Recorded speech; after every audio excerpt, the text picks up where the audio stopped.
ఇక రాత్రి అయిన తర్వాత శౌర్య కార్తీక్ దీప వాళ్ళ దగ్గర పడుకుని ఉంటుంది. కార్తీక్ దీప మధ్యలో శౌర్య పడుకుని ఉంటుంది. మధ్యరాత్రి శౌర్య కాళ్ళు కదిలించడంతో మోకాళ్ళు వెళ్ళి దీప కడుపులో తగులుతుంది.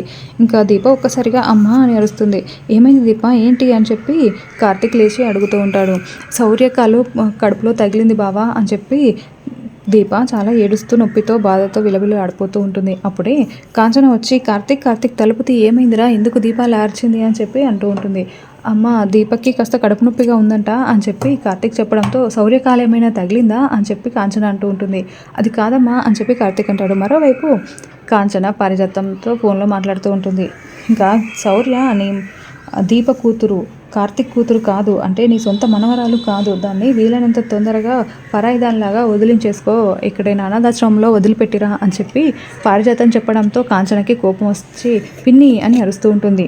నిజమే కాంచన, నేను పిన్నినే, నీకు తల్లిని కాలేను, అలాగే శౌర్య కూడా నీ సొంత మనవరాలు కాలేదు, ఆలోచించు అని చెప్పి కాంచనకి ఎక్కిస్తూ ఉంటుంది.